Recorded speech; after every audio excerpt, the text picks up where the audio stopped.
신약성경 402페이지 요한계시록 4장 2절에서 6절을 제가 읽습니다.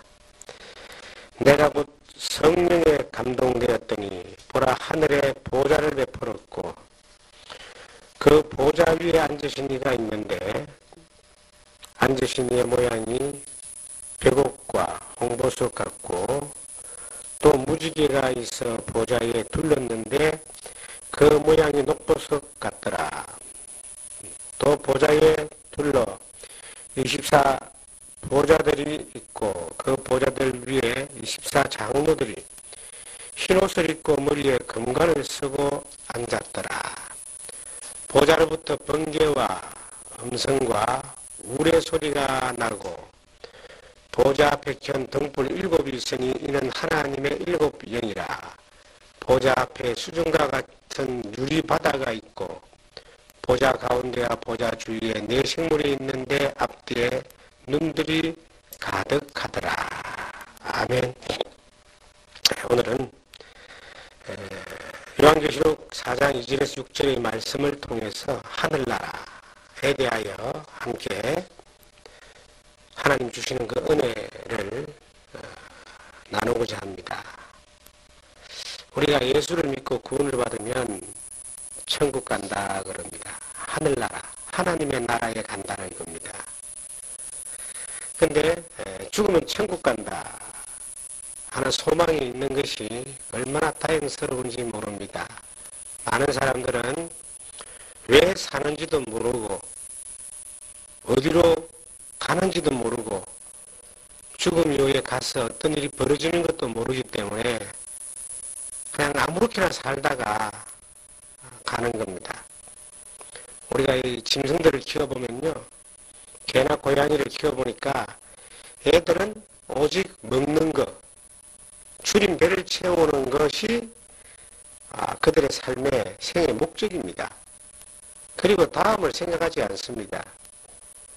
그런데 사람들이 다음에 있을 영원한 세계에 대해서 생각하지 않고 오직 먹고 살고 이 땅에서 좀 더 잘 살아보려고 발버둥치는 그 삶을 보면은 짐승하고 다른 게 뭘까? 어떤 면에서는 짐승보다 더 불쌍하지 않냐? 개나 이 고양이나 돼지는요, 고민이 없습니다. 배만 채워지면은 얼마나 행복한지 모릅니다. 사람은 아무리 배가 불러도 행복하지가 않잖아요. 고민이 있고 두려움이 있고 고통이 있고 허전함이 있고. 이게 사람과 짐승이 다른 이유입니다. 사람에게는 영이 있고 영적인 존재고 영혼을 사모하는 마음이 있고 영원한 곳에 가야 되는 것을 본능이 알고 있는 겁니다. 그럼 이것을 준비하지 못하고 산다는 것만큼 참 인생이 불행한 것이 없습니다. 예수를 믿고 난 뒤에 구원받아서 죄 용서를 받아서 심령의 평안함을 누리고 살아가는 것으로 구원의 목적이 다 이루어지는 것이 아니라 영원한 천국에 간다는 겁니다. 이 세상이 어느 날 끝이 납니다. 한 번 죽는 것은 사람에게 정하신 것이요, 그 후에는 심판이 있다는 말씀처럼 이 세상에 살아가는 삶이 한 번 끝이 나는데 그 이후에 영원한 하나님의 나라가, 영원한 천국이 보장되어 있는데 이것이 한 번도 우리가 가보지 못한 곳이지만 어느 날 가게 되는 곳입니다. 천국이 어떤 곳일까요? 천국이 어떤 사람들이 가는 곳입니까? 천국은 하나님의 집입니다. 예수 그리스도가 그 하나님의 보좌에 함께 있습니다. 그리고 거기에 예수를 믿었던 구원받은 모든 사람들이 그곳에 가 있는데 그 천국은 없는 것이 너무나 많아요. 죄가 없고 슬픔이 없고 고통이 없고 눈물이 없고 이별이 없고 그리고 태양도 없습니다. 어둠도 없습니다. 하나님이 빛이십니다. 있는 것은 하나님이 있고 예수 그리스도가 있고 성령이 있고 그리고 그 안에서 모든 만물이 충만한 것들로 정말 충만한 그러한 우리가 감히 상상해보지도 못하고 그려보지도 못하는 그러한 곳이 천국인데 정말 다행스럽게도 성경에는 그 천국을 본 사람이 있어요. 우리가 잘 알다시피 바울 사도가 셋째 하늘을 갔다 왔다 그랬어요. 마태복음 17장에 보시면은 변화산이라는 곳이 있는데 예수님이 베드로, 요한, 야고보를 데리고 변화산에 갔는데 예수님이 거룩한 모습으로 변화가 되고 그곳에 엘리야와 모세가 함께 있는 것을 보게 됩니다. 베드로가 여기서 초막상을 짓겠다. 하나는 주를 위하여, 하나는 엘리야를 위하여, 하나는 모세를 위하여. 그런데 이건 잠깐 이 땅에서 하나님이 보여주신 천국의 모습입니다. 사도 요한 같은 경우는 요한계시록에 4장 1절부터 이제 이리로 올라오라 그래요. 계시를 보여주기 위해서 하나님이 천국의 모습을 그에게 다 보여줍니다. 그가 가지고 있는 그 영적인 그 힘으로 보여준 것들을 다 성령에 의해서 기록을 해놓은 것이 요한계시록입니다. 저는 요즘 지금 우리나라에 지진의 사태가 일어나고 예수 그리스도의 다시 오시고 약속하시는 것에 대한 경고하심으로 개인적으로 이것을 받아들입니다. 무엇보다도 이 심판과 멸망에 대한 그 경고보다 더 중요한 것은 내게 임할 하나님의 나라에 대한 그 기쁨과 기대와 소망이 더 커져가는 것을, 더 간절해져가는 것을 경험합니다. 그래서 계시록을 쭉 묵상을 하다 보니까 에스겔서가 이렇게 연결이 됩니다. 에스겔 같은 경우는 구약시대에 하나님의 나라에 대해서 예언적인 환상을 보고 이것을 기록을 합니다. 성경 먼저 한번 찾겠습니다. 에스겔서 1장을 보시면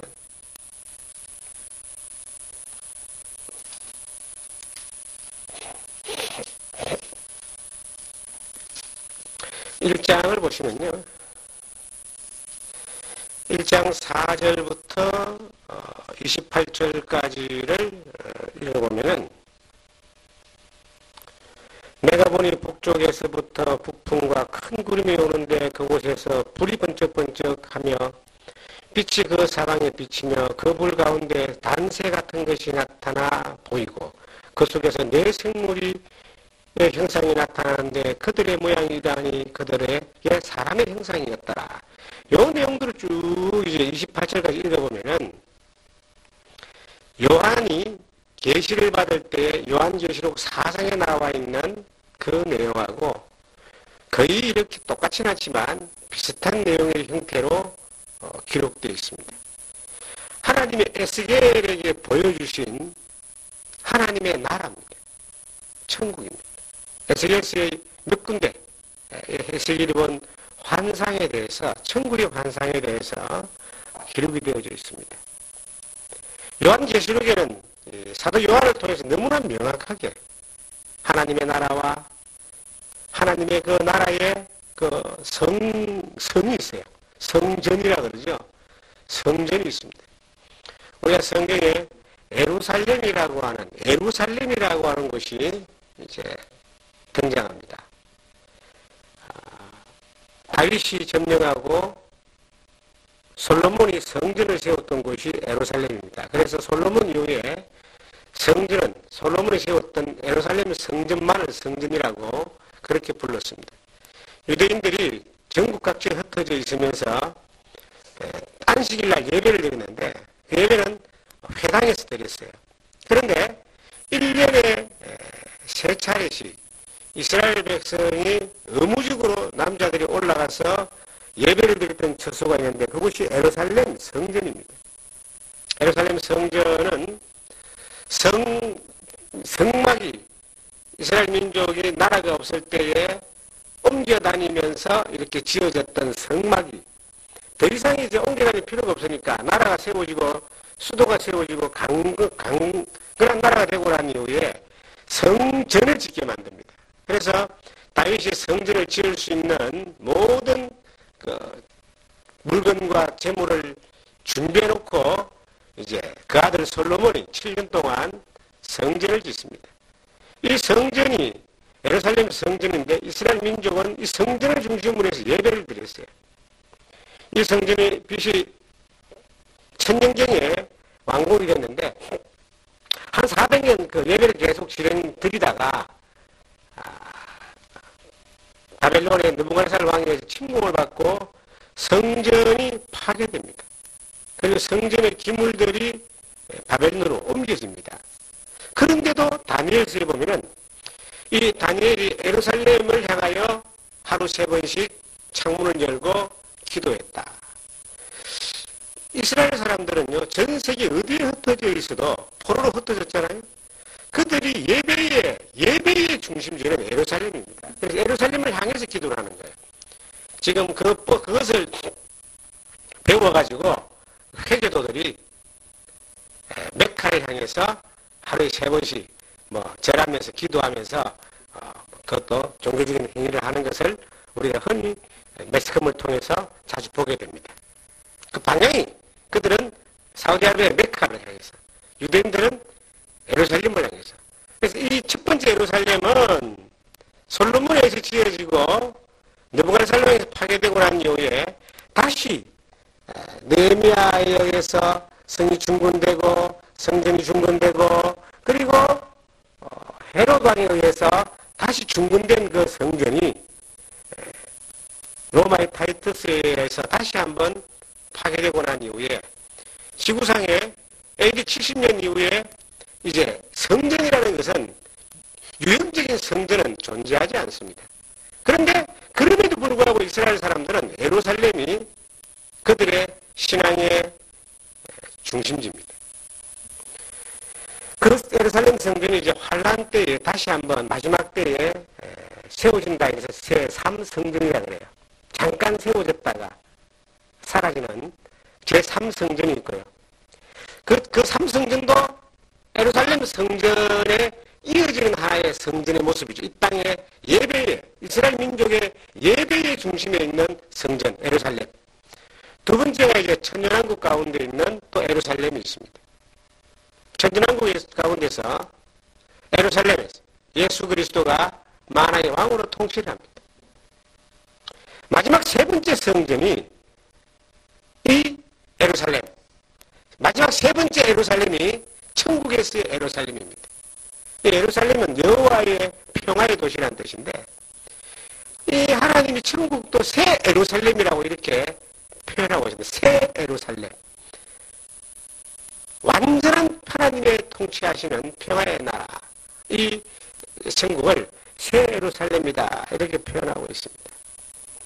제가 이제 요한계시록을 묵상을 하면서 마음 가운데 참 소망이 더 커져가는 걸 봅니다.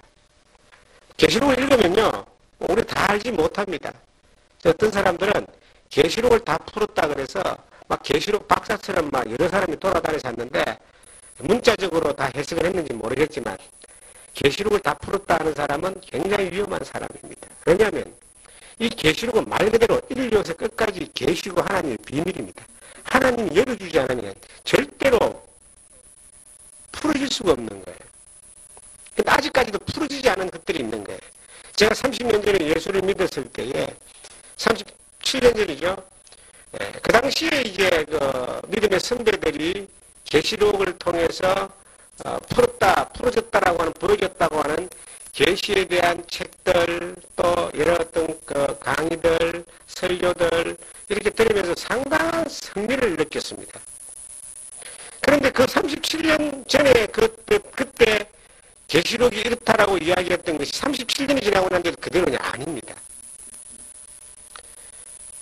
영등어 방향으로 가 있는 것도 있고요. 또 그런 대로 맞는 것도 있고 비슷한 것도 있고. 그런데 우리가 조심해야 되는 것은 성경은 진리입니다. 하나님은 절대적으로 실수가 없습니다. 참 위험한 이 사람들을 우리가 주변에 보게 됩니다. 하나님이 내게 말씀하신 것을 예언하는 사람들이 있어요. 이 사람들을 신사도주의다라고 이야기하는데 사람들의 마음은요, 뭔가 자기가 불확실한 미래에 대해서 확실한 이야기를 누군가가 해주기를 원하는 거예요. 그래서 우리 동네, 이 지금 동네에 무당하고 법당하고 절들이 지금 많이 있잖아요. 여기에 이런데 왜 이런 것이 흥황하느냐. 사람들이 강해 보이지만은 미래에 대해서 너무나 불안한 거예요. 이 영세의 소망이 없고 창조주신 하나님을 믿지 아니하고 자기 운명에 대해서 늘 불안하니까 뭔가라도 뭐 바쳐서라도 들어서라도 위로받고 싶고 붙잡고 싶은 거예요. 그런데 기독교인 가운데서도 그런 사람들이 참 많다는 겁니다. 무당이 예수를 믿어가지고 이 사람이 이제 교회에 가서 간증하는 어떤 그러한 사람이 있었대요. 저도 들은 이야기입니다. 유명한 사람이랍니다. 점도 치고 막 그랬는데 정말 그 사람은 자기 집 앞에 사람들이 인산일을 이룰 정도로 용하다는 사람이었어요. 근데 이 사람이 어쩌다가 예수를 믿게 됐습니다. 그래서 이제 교회에 가서 이 무속에 대해서 얼마나 허황된 것인가를 이제 자기가 경험한 걸 이야기하고 하나님, 전능하신 하나님, 창조주 하나님을 믿고 예수 그리스도를 믿고 예수 그리스도만이 구원의 길이다라고 하는 사실을 막 증거하는데 앞에서 막 열심히 말씀을 전하는데 앞에서 낯익은 한 사람이 앉아있더라는 겁니다. 근데 그 사람이 그 교회의 장로래요. 건설업을 하는 사람인가 뭐 그랬다는데 그 사람이 뭔가 강연을 하다가 생각을 기억을 하는 거예요. 자기가 옛날에 무속을 할 때, 막 귀신을 섬기고 무속을 할 때, 많은 사람들이 와서, 자기 사업이 잘 될 것이냐, 뭐, 얼마나 심지어는 내가 11조를 얼마나 할 수 있느냐까지 물어보는 사람이 있다는 겁니다. 신기하죠. 그런데 막 그런 이야기를 하면서 기억을 듣는데 앞에서 낯익은 사람이 장로라고 앉아있는데, 아니, 그 사람이 그 사람이었다는 거예요. 때리고 당신이 그러지 않았냐고. 이게 얼마나 슬픈 이야기냐면요. 우리나라의 교회보다 점집이 더 많습니다. 뭐, 일어난 것도 일이 없는 것도 있고, 이 원주 시내만 해도 법당, 굿당이 그렇게 많아요. 절은 뭐 제껴놓고라도 법당, 굿당이 그렇게 많은데, 그 많은 사람들이 그곳에 몰려가는 이유가 뭘까요? 미래가 불안해서 그렇습니다. 그런데 이 교회가 혹은 목회자들이 사람들에게 점을 치르듯이 미래에 대해서 막 예언을 하는 거예요. 저도 어떤 목회자 모임이나 행사에 초대받아서 갔는데 그런 경우를 제가 본 적이 있습니다. 어느 교회에 입당 예배를 갔는데 어떤 유명한 목사님이 한 무리의 그룹 사람들을 데리고 와서 그곳에서 이제 강의도 설교도 하고 이제 예언을 하는 것을 느닷없이 저는 가서 참석을 해가지고 본 겁니다. 본인도 예언하지만 옆에 이제 전도사님들 몇 사람 나와가지고 같이 막 예언을 하는 거예요. 그 교회와 그 목회자와 성도들에 대해서. 저는 참으로 슬펐습니다. 왜냐? 하나님의 말씀이라고 예언을 한다면 100% 이것은 이루어져야 됩니다. 하나님은 거짓말 안 하시거든요. 왜 하나님입니까? 왜 하나님이 나 외에 다른 신이 없다 그럽니까? 이 2000년의 성경이 절대적인 글이고 거짓이 없고 완벽하게 사실을 기록하고 사실을 예언해놨기 때문에 말씀대로 이루어져갖고 말씀대로 이루어짐을 믿고 그 말씀대로 예수 그리스도가 나를 위해서 십자가에 피 흘리신 너희를 구원하심을 믿는 것이 기독교 신앙입니다. 그런데 하나님의 말씀이라고 하면서 예언하는 것이 이게 점치듯이 그렇게 사람들에게 던져주는 그러한 말들이 50%의 확률이 있는 거예요. 뭐든지 뱃속에 아기를 가지고 있는데 남자냐 여자냐 어느 누구도 50%는 맞출 수 있습니다. 그스로 책임없이 함부로 말해가지고 하나님의 말씀의 권위와 성경의 이 질서와 권위를 무너뜨리는 이러한 일들을 볼 때에 참 안타까움을 느낍니다. 때론 하나님이 환상을 보여주십니다. 개인적인 경험이죠. 때론 하나님은 특별한 능력으로, 기적으로 일하실 수 있습니다. 살아계시기 때문에. 그런데 그러듯이, 그렇게 점치듯이 그렇게 하진 않는다는 겁니다. 저는 이 성경을 보면서 참 감사한 것은 이 성경이 기록되어져서 우리 가운데 보존되어지고 지금 우리 손에 있고 우리가 읽을 수 있고 믿을 수 있다는 것이 얼마나 감사한지 모릅니다. 만약에 성경이 없다면은 저마다 자기 마음대로 하나님을 믿을 거 아니겠어요? 자기 생각이 옳고 자기 마음이 옳고 자기 기준이 옳고. 그런데 성경이 있다는 것이 얼마나 감사한지 모르는 거예요. 누가 무슨 소리를 해도 정답은 성경입니다. 성경을 묵상하고 하나님이 내게 말씀하시는 것을 들을 수 있습니다. 우리가 지금 이 시대에 국제정세도 불안전하고 우리나라도 생전 경험하지 못했던 대지진 참사로 이재민이 생기고 지진으로 이재민이 생겨가지고요. 지금 이 지진 피해가 돕기 성금을 하고 이거는요. 내가 태어나 지금까지 처음입니다. 우리나라 역사 이전에 옛날에 어땠는지 몰라도 근대 역사에는 일본이나 중국에 그런 일들은 많이 있었어요. 여기는 지진대가 지나가는 곳이거든요. 한태평양 지진대와 황아시아 지진대가 지나가는 불의 고리 가운데 있기 때문에 다반사로 일어났던 곳인데 우리나라는 없었어요. 있어봐야 약간의 어떤 미진 정도. 이게 오니까 사람들이 지금 어떤 면에서 저 경상북도 포항 근방에 사는 사람들은 패닉 상태랍니다. 지금 그 지진이 일어났던 포항 흥이라는 곳은요. 이삿짐 센터가 난리가 났대요. 전부 다 떠나는 거예요.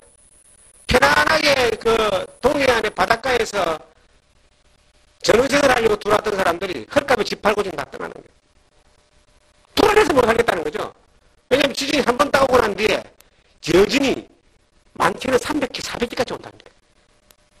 계속 여진이 때려주니까 집에도 못 들어가고 지금 학교 건물이나 수용소 이런 곳에 들어가 있다는 거죠. 아마 저도 그곳에 만약에 가서 산다면은 굉장히 불안할 것 같아요. 패닉 상태에 빠져 있다. 이런 뉴스를 보게 되는데 하나님을 바라보고 소망 가운데 있는 나의 입장에서 그 주님의 요구가 경고가 무엇인가를 생각해 볼 때 다른 건 몰라도 내가 가야 될 천국, 하나님이 말씀해 놓으신 하늘나라, 이 하늘나라와 천국에 대해서 더 소망에 가까워지고 한 번 더 무장하는, 확인하는 그런 시간들을 가져본다는 겁니다. 그래서 계시록을 읽으면 그렇게 재미가 있어요. 소망이 더 커져가는 것 같아요. 우리 주님이 정말 감사하게도 요한복음 14장에 보시면은 찾겠습니다. 14장 2절에 보시면 요한복음 14장을 제가 좀 자주 봅니다. 왜냐하면 자꾸 봐야지 자기가 가지고 있는 보석 있잖아요. 보석. 다이아몬드를 내가 하나 가지고 있다면은 이게 얼마나 가치 있는가 모를 때는 아무데나 던져놨지만은 이게 정말 가치 있더라라고 알게 되면요. 한 100억 정도 된다고만 내가 알아봅시다. 그럼 아무도 모르게 깊은 곳에 숨겨놓고 혼자서 자꾸 꺼내놓고 보지 않겠습니까? 마찬가지입니다. 하나님이 내게 주신 이 천국의 소망과 약속의 말씀들은 이건 다이아몬드보다 귀한 것이기 때문에 자꾸 꺼내서 보는 거예요. 자꾸 꺼내서 말씀을 보는 겁니다. 이 말씀을 요한복음 14장 1절에 보시면 너는 마음에 근심하지 말라. 하나님을 믿으니 또 나를 믿으라. 내 아버지의 집에 거할 곳이 많도다. 그렇지 않으면 너희에게 일러서리니라. 내가 너희를 위하여 거처를 예비하러 가노니 가서 너희를 위하여 거처를 예비하면 내가 다시 와서 너희를 내게로 영접하여 나 있는 곳에 너희도 있게 하리라. 근심하지 마라 그러면서 말씀하시기를 내가 거처를 예비하러 간다. 이 거처가 뭡니까? 천국. 예수님은 2000년 전에 하나님 보좌 우편에 가셔가지고요. 뭐 하시느냐면은 거처를 예비하고 있어요. 어떻게 예비하시는지 잘 구체적으로 모르지만은 어쨌든 새 예루살렘이라는 영원한 하나님의 나라를 하나님이 예수님이 예비하고 있습니다. 이게 다 예비되면 다 준비되면 우리를 데리러 온답니다. 완벽합니다. 집이 다 지어지면 집주인이 이제 입주를 하잖아요. 천국이 다 만들어지면 예수님이 하나님의 나라를 다 만드시면 그때는 이제 우리가 이사를 하게 되어 있습니다. 물론 성경 고린도서 5장 1절 4장 마지막 절에서 5장 1절을 보시면 우리의 땅에 있는 장막집이 무너지면 손으로 짓지 아니한 영원한 처소로 우리가 예비된 곳으로 이사를 갑니다. 손으로 짓지 아니 인간의 손으로 짓지 아니한 하나님이 예비하시고 예수님이 준비하신 그 집으로 우리가 이사를 가는 거죠. 이 땅에 살다가 생명이 끝이 나면 육체는 죽지만 영혼은 하나님 품으로 가죠. 근데 어느 날 부활이 일어났을 때 잠자는 자들이 일어나는 부활이 일어났을 때에 그 부활된 몸으로 우리의 영이 부활된 몸과 함께 영원한 하나님의 나라로 가게 되어 있는데 정말 그날이 속히 올 것입니다. 이 땅에 살면서 누구나 다 죽습니다. 요즘 참 많이 죽는 것 같아요. 제 또래 되는 사람도 죽고 어린 사람도 죽고 나이 많은 위치되는 많이 돌아가십니다. 우리도 어느 날 그 길을 갈 것입니다. 그런데 가야 될 곳이 준비되어 있다는 거예요. 나를 위해서 나를 구원하기 위해서 십자가에 죽어주신 예수님이 나를 위해서 처소를 예비하고 있습니다. 천국을 예비하고 있는 거예요. 태초에 하나님이 천지를 창조하신다는 말씀이 사실이었던 것처럼 예수님이 나를 위하여 하늘나라 처소를 예비하는 것도 사실입니다. 이것이 다 예비되어지면 그 예수님이 나를 데리러 옵니다. 물론 살아서 주를 영접할 수 있다면 참 큰 소망이긴 하지만 내 뜻대로 되는 건 아니잖아요. 그건 하나님의 뜻대로 되는 것이니까 이래라 저래라 말할 수 없는 것이고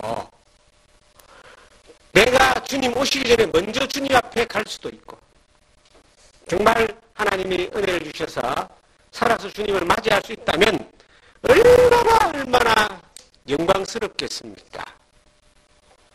그런데 어떤 사람에게 그 나라가 그 하늘나라가 영광스러운 나라로 그리고 어떤 사람에게 그 하늘나라에 하나님을 만날 때에 그 기쁨과 한이로 말미암아 더 큰 즐거움으로 하나님 앞에 영광이 되어질까요?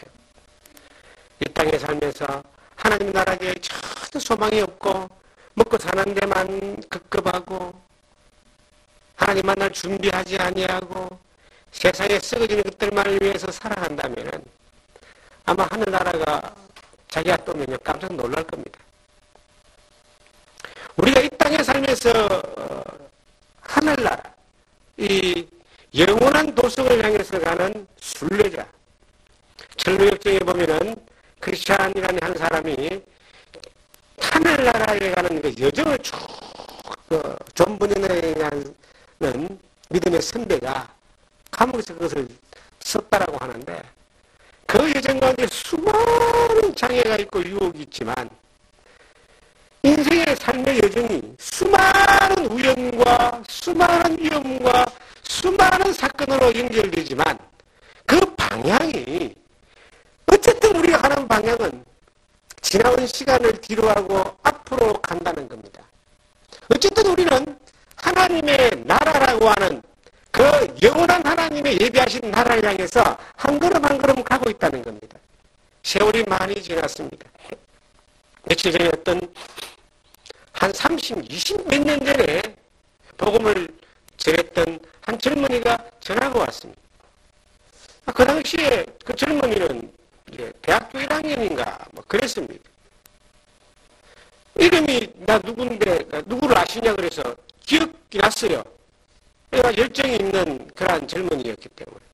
그래서 아직도 젊은인 줄 알고, 그래, 반갑다.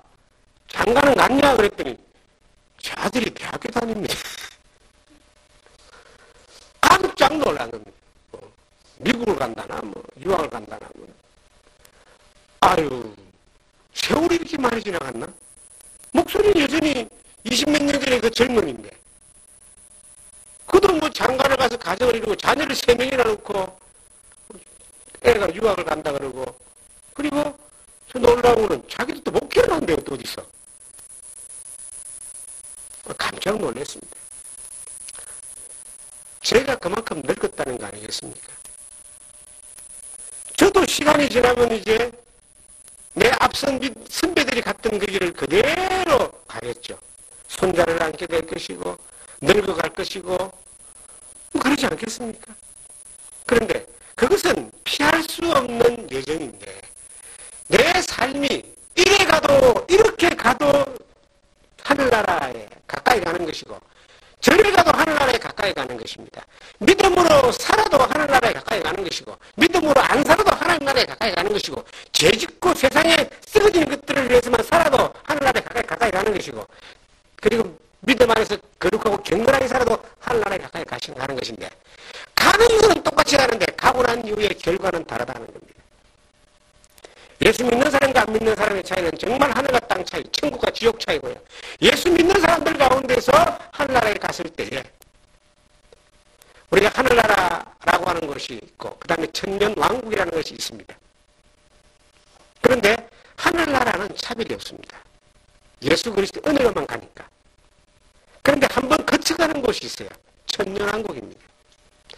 천년 동안 그리스도로 더불어 왕노로 산다는 그 천년왕국이 있는데, 천년도 길지 않겠습니까? 인생 100년이 굉장히 긴데, 물론 하나님의 시간표는 하루가 천년 같고 천년이 하루 같기 때문에 하나님의 시간표는 영원한 수준이기 때문에 우리가 가늠할 수 없습니다. 그런데 어쨌든 성경에 천년이라고 기록되어 있다는 것은 시간상에, 우리가 느끼는 시간상의 천년일 것입니다. 우리가 느끼는 시간상의 천년이라는 시간 동안 한번 거쳐서 지나가는데 그리스도의 심판대라는 것이 나옵니다.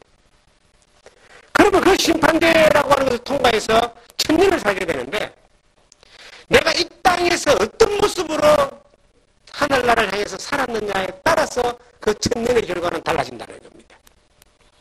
슬피 울며 이를 갈미 있고요, 악하고 게으른 종아라고 이야기하는 사람이 있고, 바깥 어두운 데 던져지는 사람도 있더라는 겁니다. 성경에. 비단 이것은 유대인들, 이스라엘 민족들에게만 이야기하는 것이 아니라, 이스라엘 민족들은 억울하잖아요. 하나님 믿지만은 정말 천국 못 가는 사람이 많습니다. 예수를 안 믿기 때문에. 그런데 예수를 믿는 우리들의 입장에서도 이 땅에 살아가는 모든 삶의 가치가 땅에 있고 썩어지고, 정말 이 땅에서 하나님이 싫어하는 우상 숭배를 싫어하고, 하나님이 싫어하는 것이 음행을 싫어하고, 하나님이 싫어하는 것이 하나님을 따르지 않는 걸 싫어하는데, 그런 모든 것들로 번복되어져서 세상의 가치가 썩어지는 것과 물질과 잠깐 있다가 사라지는 것들에 온통 매여서 살아가다가, 그것도 구원받았다는 예수 믿는 사람들이 주님 앞에 섰을 때에 똑같은 세월은 지나가는데 주님 앞에 섰을 때의 그 모습을 생각해야 된다는 거죠. 왜 우리에게 하나님이 자꾸 여러모로 경고를 주십니까? 깨어있으라고. 우리의 심령이 하나님이 깨어있으라고 계속 경고를 주는 거예요. 정신 차리라. 어느 날 이러다가 주님 앞에 설 수 있다. 우리가 꼭 요즘 평균 수명이 참 많이 높아졌어요. 70세, 남자도 70세가 넘고 여자도 80세까지 갑니다. 그런데 그건 평균 수명이고 더 길게 하나님이 살게 하실 수도 있고, 젊었을 때에 하나님이 데려갈 수도 있습니다. 그런 운명은, 우리의 생명은 하나님께 속해 있는데, 우리가 이 땅에 살면서 정말 어떤 모습으로, 무엇을 바라보며 어떻게 살아갈 것인가에 대해서 깨어있는 모습이 필요하다. 예수를 믿는 목적이 온통 이 땅에 잘 먹고 잘 살고 부자 되고 건강하고 자식 잘 되는 것이 예수 믿는 게 목적이냐? 성경은 그렇게 말하고 있지 않습니다. 잘 되게 하시는 것은 하나님 편에서 우리에게 주는 은혜지요. 복이지요. 그런데 우리가 예수를 믿는 목적은요. 하나님 편에서는 하나님의 영광을 위한 것이고 예수님 편에서는 주님을 기쁘시지 않은 것이고 우리 편에서는 하나님 앞에 서는 것을 준비하는 겁니다. 이것이 우리 가운데서 딱 준비되어 있고 정리되어 있고 그러한 모습으로 우리가 살아질 수 있다면 적어도 주님 앞에 섰을 때에 슬피 울면서 후회하는 그러한 일들은 없을 겁니다. 저는 요한계시록을 보면서 마음속에 참 감동이 막 밀려와요. 어떤 밀려오느냐면은 두 가지의 어떤 시선 아니겠습니까? 하나는 하나님 앞에 죄스럽고 두렵고 부끄러운 모습으로만 이것을 바라보면 요한계시록의 이 소망에 대한 내용은 절망입니다. 어떤 벽에 부딪혀서 막 콘크리트에 눌리는 같은 그런 마음 들 거예요. 또 하나는 뭡니까? 주님 앞에서 그 소망을 바라보면서 그 간절히 바라보는 가운데 이것이 바라봐지면 그것 자체가 희망이고 즐거움이고 기쁨이고 소망이 되는 겁니다. 인생은 어떻게 살든 간에요. 시간은 지나가요. 시간은 절대로 멈추지 않습니다.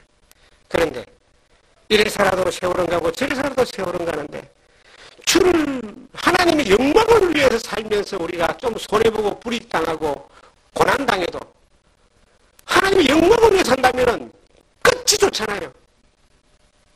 이 세상의 끝이 좋고 새로운 새하늘과 새 땅에 대한 그 준비가 소망 가운데 되어지는 거 아닙니까? 어쨌든 지나가는 이 세상 가운데서 우리가 살아가는 모든 삶의 영역에서 주를 기쁘시게 하는 그 일이 우리의 삶의 순간순간의 모습이라면 고생하고 힘들고 뭐 남처럼 못 살고 그렇게 누리고 즐기지 못한다 할지라도 그 주님 앞에 섰을 때에 부끄럽지 않고 칭찬 들을 수 있는 모습이 아니겠습니까? 그런데 그 사람 시간이 짧다는 겁니다. 현재의 고난은 짧다는 겁니다. 잠깐 있는 고난이라고 표현되어 있고 장차 올 영광은 영원한 거라고 표현되어 있는데 그 영원한 것들에 대한 이 준비를 가치를 우리가 안다면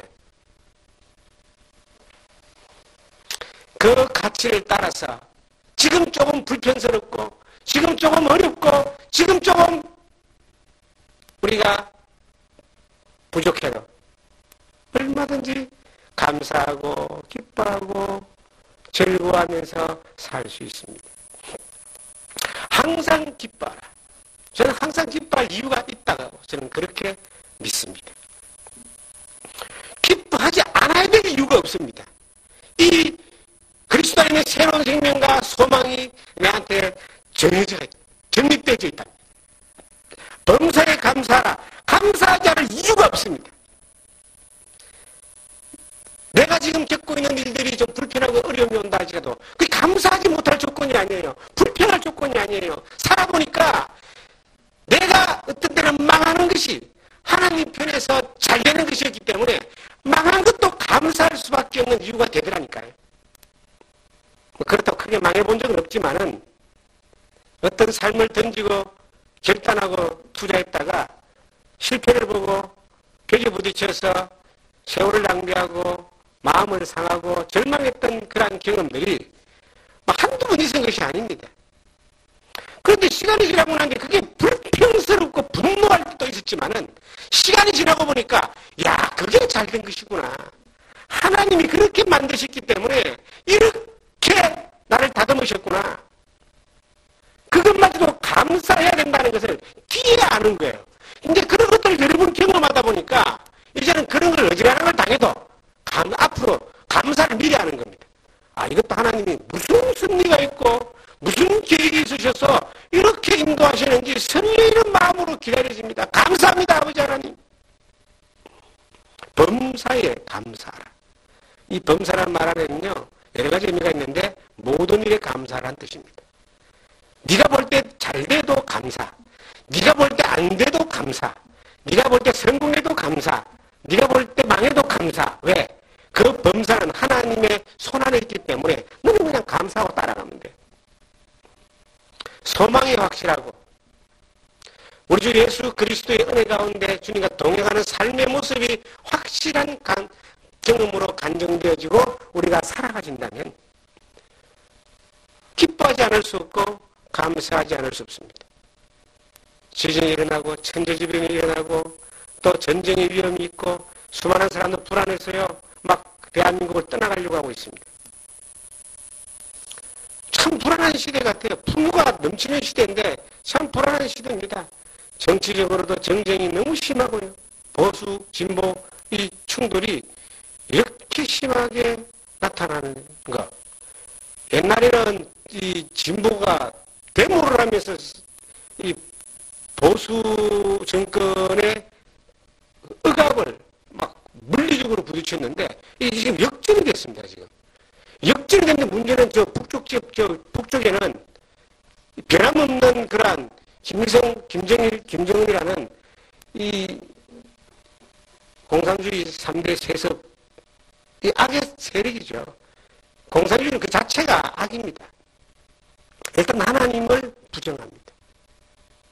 예수 그리스도를 안 믿는 것뿐만 아니라 믿는 자를 핍박합니다. 그러한 세력들이 또 적화 통일 뭐 이런 것들을 가지고 계속해서 공작하고 있습니다. 우리나라에 지금 이 간첩들이 얼마나 많은지 셀 수 없을 겁니다. 제가 어릴 때는요, 김일성을 찬양하는 말만 한마디도 간첩이 되어버렸어요. 요즘은 뭐 대놓고 하는, 뭐 정치인들이 뭐 대놓고 하잖아요.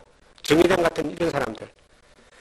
그런데 이러한 어려운 상황 가운데서 있는데 사람들은 불안해하는데 막 불안해하고 막 탈출구를 찾는데 그리스도인들의 입장에서는 어떠냐? 그리스도인들의 입장에서는 불안해하고 탈출구를 찾는 것이 아니고 이곳에서 감사하면서 내가 소망 가운데 주님 앞에서 내 자신의 모습들을 점검하고 너희 자신이 믿음이 있는가 너희 자신을 시험하고 확증해보라고 했던 고린도후서 마지막 장에 나오는 13장에 나오는 그 말씀처럼 우리가 우리의 믿음을 시험하고 확증하고 소망을 다시 일깨워주며 정말 성경에 하나님이 기록하신 소망에 대한 말씀, 하늘나라에 대한 그 약속의 말씀이 내가 그 앞에 섰을 때에 부끄러움 없는 모습으로 주님 앞에서 아멘 주 예수에 오시옵소서라고 기다릴 수 있는, 맞이할 수 있는, 준비할 수 있는 그러한 모습들로 서 있기를 주님이 원하시다는 겁니다.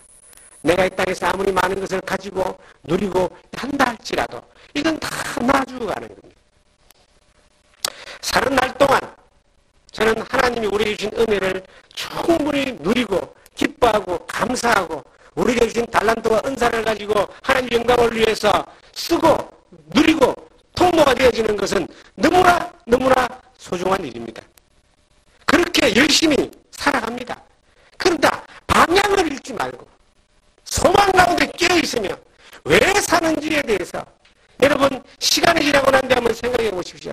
내가 10년 전에 소망 없이 20년 전에 소망 없이 살았을 때에 나와 함께 했던 사람들이 내가 예수를 믿고 난 뒤에 10년이 지나고 20년이 지나서 그들을 만났을 때 얼마나 많이 이것이 이 다른 세계에 와 있는지 그냥 땅에 쓰러지는 것들만 위해서 앞만 보고 달려갔던 사람들은요 뭔가 좀 활약이 보일지 몰라도 끝이 아니 그 과정이 사랑의 현재가 너무나 불안하고 불쌍해 보이는 겁니다. 근데 그들이 볼 때 내가 가진 것도 없고 별로 이렇게 이런 것도 없다 할지라도 예수 그리스도 안에서 성령의 인도를 받고 하나님 말씀 안에서 공급받고 양육받으면서 살아온 삶의 모습 안에서 정말 이 세상에 내가 뭘 가지고 누리고 얻었다는 것은 부족하다 할지라도 하나님이 내게 주신 그 하늘 소망과 하늘나라에 대한 은혜와 그 하나님의 그 큰 사랑 가운데서 누려지는 그 기쁨이 이 땅에서 천국을 누리는 삶의 모습들로 보여지지 않겠습니까? 저는 그렇게 보여지는 것을 비교를 통해서 느껴집니다. 우리 주변에 수많은 사람들이 우리와 다른 길을 걸어간다 할지라도 우리 주변에 수많은 사람들이 나의 길과 정반대 길을 걸어간다 할지라도 하나님의 말씀 안에서 우리가 소망되어진 약속되어진 그 믿음 가운데서 변함없이 그 길을 걸어왔고 걸어간다면은 하나님이 기뻐하십니다. 하나님이 그 삶을 통해서 책임지고 인도하시며 복을 주시는 거예요. 이 세상에 가장 큰 복이 구원받고 제사함받아 사는 자녀된 복이고, 이 세상에 받은 가장 큰 복이 언젠가 한 번은 다 이 세상을 죽음으로 끝나지만 부활과 영생의 소망을 가지고 하늘나라가 보장되어 있는 사람만큼 더 큰 복이 어디 있습니까? 세상에서 조금 더 많이 누리고 더 많은 걸 가지려고 하기 위해서 아둥바둥 살다가 결국은 죽을 때 빈손으로 가는 수없이 많은 사람들을 우리가 보게 되는데, 그들에 비해서 우리가 가진 바 된 그 하나님의 그 놀라운 은혜가 얼마나 큰 겁니까? 저는 요한계시록의 3장, 4장, 5장 쭉 보면요, 이 이기는 자들이 그 하나님의 성을 차지한다 그래요. 하나님의 나라에 들어간다 그래요.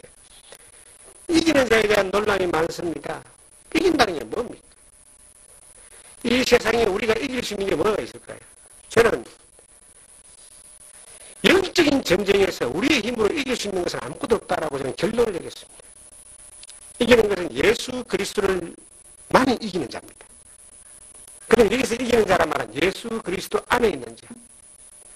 예수 그리스도가 내게 주신 모든 약속을 믿음으로 연합된 자. 내가 너희 안에 있고 너가 내 안에 있으면 이 사람은 과실을 많이 맺는다. 내가 너희 안에 있고 내가 내 안에 있는 사람만이 이길 수 있습니다.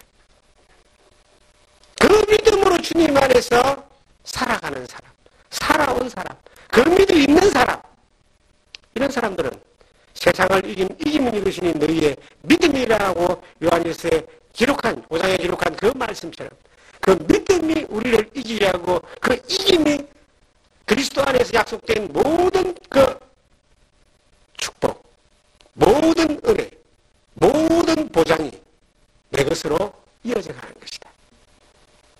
저는 이 하늘나라가 우리 가운데서 점점 더 커져가기를 원합니다.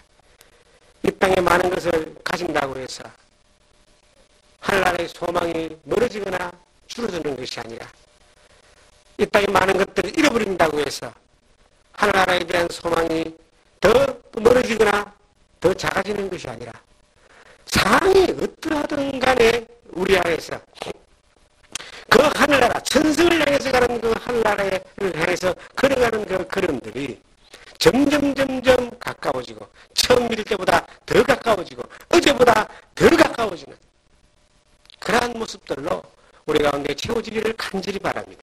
베드로후서 3장을 마지막으로 찾겠습니다. 베드로후서 3장을 보시면 12절을 보시면 12절에서 보시면 이런 말씀을 하고 있습니다. 하나님의 나라를 임하기를 바라보고 간절히 사모하라. 그날에 하늘이 불에 타서 부러지고 물질이 뜨거운 불에 녹아지려니와 우리는 그의 약속하신 대로 의가 있는 곳인 새하늘과 새 땅을 바라보도다. 이 새하늘과 새 땅이 우리에게 지금 가까이 와 있습니다. 이 하늘나라가 임하기를, 하나님의 날이 임하기를, 하늘나라가 임하기를 간절히 바라보고 사모하면서, 비록 이 세상에 일어나고 있는 일들이 하나님의 말씀대로 이루어지는 것들을 우리는 바라보면서, 하나님이 나를 일깨우는 경고의 말씀들로 바라보면서 새하늘과 새 땅을 바라보며 남겨진 시간들 더 이상 시간 낭비하지 말고, 더 이상 헛되게 살지 말고, 더 이상 썩어지는 것들에 우리가 꼽히지 말고 우리의 시선이 주님에게 꽂혀서 주님 주시는 은혜 가운데 기쁨과 평안을 누리며 사라지는 여러분과 제가 되기를 주님의 이름으로 축원드립니다.